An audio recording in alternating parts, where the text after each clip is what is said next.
well, before we even segue into that, can we talk about this? What is happening on social media between these two? It's very interesting. Do you have any of the tweets listed I up? wish I did. Between Jade Cargill and Rhea Ripley. I mean, I don't want to be the bearer of bad news, but there's no way this is legit.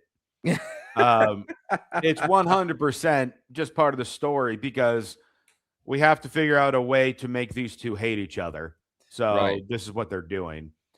And I get it because social media is such a huge thing, and different videos and posts that people do constantly get shared and retweeted and talked about.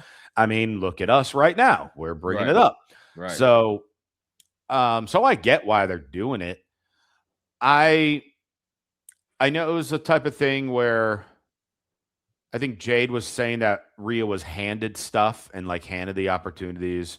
She was basically saying that how Rhea likes to go to creative and try to wield her power that way. That's why she's always in the mix of things. And I get it because we have Unreal now. So comments like that can be far more common. But I don't want a wrestling promo to build up a match, bring up, hey, you're talking with the creative team. Yeah.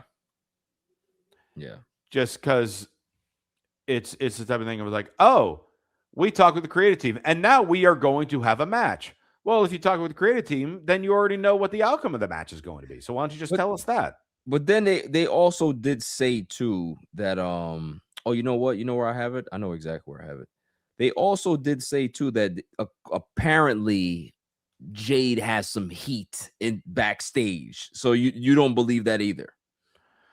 I mean, I don't know whether or not she has heat per se. I know there have been some people that have gotten, injured from matches that were involved with Jade. So if there is, I mean, there are reasons for it. And again, I'm not personally blaming her for the injuries because we all know how freak accidents happen during matches. Just look at Bronson Reed a week ago. Right. So I wouldn't necessarily, say that. I mean, you can have the talks of, oh, there was heat because she used to be in AEW, or there was heat because she got immediately when she showed up was thrown right into title pictures and tag titles and this and that. There's heat, there's jealousy, and then there's, hey, we can use this for story. Right. There might be some animosity there because it's competition, right? Like they're jockeying for position, but is it like they hate each other? No, it's probably just a mutual respect that, hey, listen, you're a top dog. I want to be where you're at, and this is just what it is. It's just we're butting heads. And at this rate, I'm certain it's going to be a topic on season 3 of Unreal.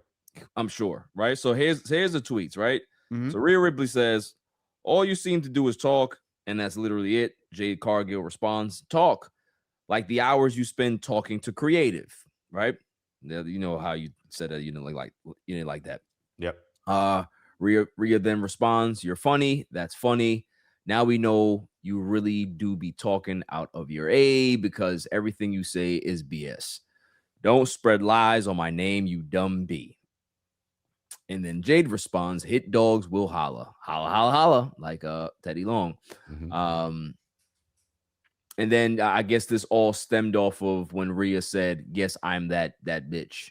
And then she said, no, boo, you were the second option. At me next time, so I see it. So it's, I don't know. And like the creative thing, and then it's like, oh, you were the second option. Yeah. Because Bianca was more than likely the first option, but she's not recovered yet. Right. And it's just like, we don't need that. Whether it's true or not. We don't need to know that. It's meant to be a story that you want people to believe in and cheer or boo or both for one or the other person.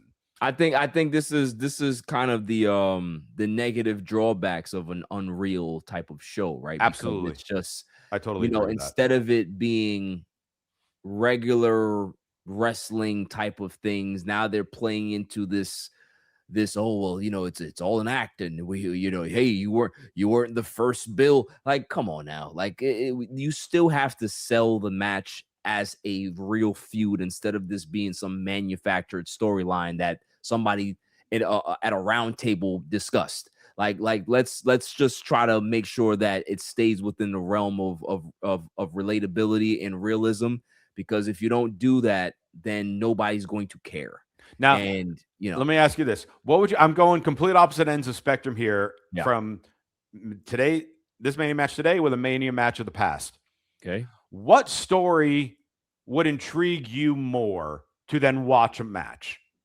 Option A, Jade versus Rhea, with the social media calling out creative, second option, etc. Right. Option B, Booker T and Edge over getting a Japanese shampoo commercial role. Because that also happened. Give me Booker T Edge. Which one? The far-fetched, not real thing. Right. And that led to a match, as opposed to trying to make it feel real and off the script and all that. I think this is kind of where maybe Jade shows her inexperience of the business, right? Is that they probably had, hey, let's try to get into a back and forth, and she doesn't really have that level of decorum and understand the line. I don't blame Jay for that. I'm very confident that this was type of thing that she checked with someone before was posted. And they okayed it. Yeah. Okay. Well, whoever okayed it needs to, needs to what? Get kicked in the nuts or something. I don't know. It's not a good idea. Moving on.